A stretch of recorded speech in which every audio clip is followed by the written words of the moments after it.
तो दोस्तों आज की इस वीडियो में आप लोग देख रहे हैं तेरे जैसा यार कहाँ एपिसोड 1 फुल स्टोरी। तो कहानी की शुरुआत होती है। यहाँ पर हम देखते हैं कि आज रात राधु फिर से नशे की हालत में पीकर घर पर आता है और इसकी इस कंडीशन को देखकर सुमन का दिमाग खराब हो जाता है और ये इसको बोलती है कि तुम आज रात फिर से पीकर आ गए। तुम्हारी इसी हरकत की वजह से तुम काम पर भी नहीं जाते और लोगों से पैसे मुझको उधार मांगने पड़ते हैं। उसके बाद दोस्तों राजू अपनी बीवी को खुश करने के लिए इसकी खूबसूरती की तारीफ करने लगता है और इसको बोलता है कि आज तो तुम वाकई खूबसूरत नज़र आ रही हो।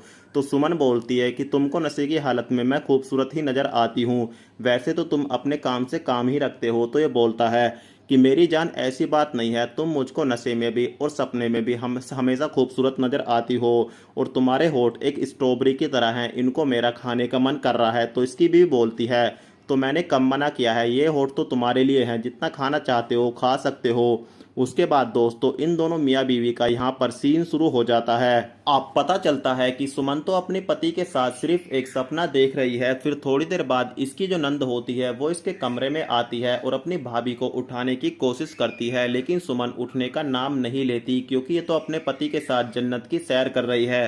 फिर अचानक से सुमन की आंखें खुलती हैं तो ये अपनी नंद को बोलती है कि तूने सारे मूड किरकिरा कर दिया, कितना मजा आ रहा था। तो ये इसको बताती है कि भाभी मुझको पता है कि तुम भैया के साथ ही सपने में लगी हुई थी। तो ये इसको बोलती है कि चल बदतमीज, कुछ भी बातें करती है, ऐसा नहीं है, मुझको काफ़ी गहरी नींद आ रही थी।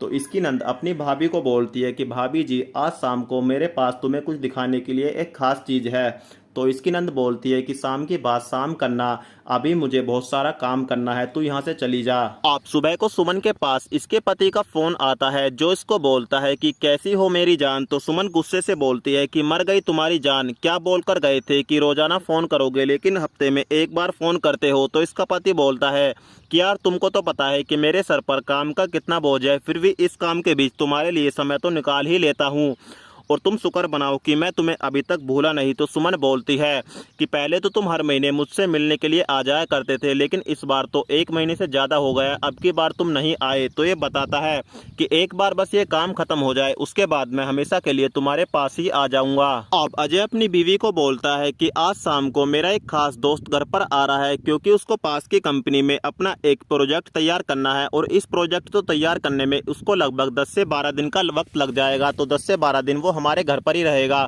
और ये लड़का काफी सज्जन और भोला भाला है, तो उसकी अच्छे से देखभाल करना।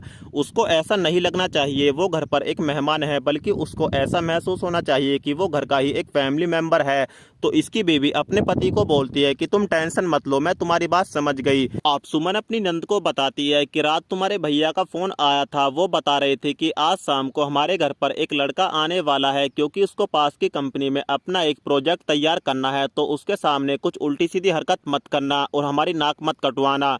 लड़के का नाम सुनते दोस्तों इसकी नंद के पर खड़े हो जाते हैं क्योंकि छिचोरी टाइप की लड़की होती है और हमेशा अपनी भाभी के साथ नॉनवेज बातें करती रहती है। तो ये अपनी भाभी से पूछती है कि भाभी जी वो लड़का सुंदर तो होगा। तो इसकी भाभी बोलती है कि मैंने तो वो लड़का नहीं देखा क्योंकि मैं तो बस तुम्हारे भैया को जानती हूँ, वैसे जैसा भी होगा आज शाम को खुद ही देख लेना।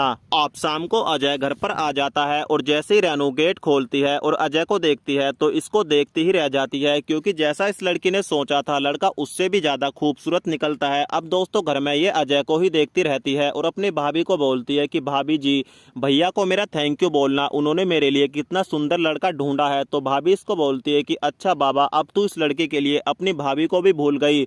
तो ये अपनी भाभी के गले लगती है और इसको बोलती है कि भाभी जी मैं तुमको कैसे भूल सकती हूँ क्योंकि तुम तो मेरा पहला प्यार हो और तुम्हारे साथ ही मेरा वक्त गुजरता है। आप सुबह होती है, अजय घर का कुछ सामान लेने के लिए बाइक पर बैठ जाता है। तो यहाँ पर रेनू अजय को बाइक पर देख लेती है और इसके पास आती है और इसको बोलती है कि आप कहाँ जा रहे हो, ये तो हमारे भैया की बाइक है। तो अजय इसको बोलता है कि मैं जानता हूँ कि ये बाइक तुम्हारे भैया की है और ये घर भी तुम्हारे भैया का है, मैं तो इस घर में सिर्फ एक मेहमान हूँ। तो रेनू बोलती है कि ऐसा मत बोलो, ऐसा बोल के आप हमको शर्मिंदा कर रहे हो, ये घर भी आप ही का है, आप इसको अपना ही समझिए। वैसे मुझको भी मार्केट में कुछ काम था, अगर आप बुरा ना माने तो क्या आप मुझको मार्केट में छोड़ देंगे। तो ये बताता है कि ये बाइक तुम्हारे भैया की है तो मैं मना कैसे कर सकता हूँ। उसके बाद दोस्तों मार्केट जाने का तो इस लड़के का एक बहाना होता है, ये तो अजय के साथ थोड़ी बहुत दूर टहलना चाहती है। अब रात हो जाती है तो सभी लोगों का सोने का वक्त हो जाता है। तो यहाँ पर सुमन अजय को बोलती है कि वो मैं आपको बताना चाहती थी कि हमारा घर छोटा है और और एक ही बेड है, तो आप बेड पर सो जाइए, मैं सोफे पर सो जाती हूँ। तो अजय सुमन को बोलता है कि आप टेंशन मत लीजिए,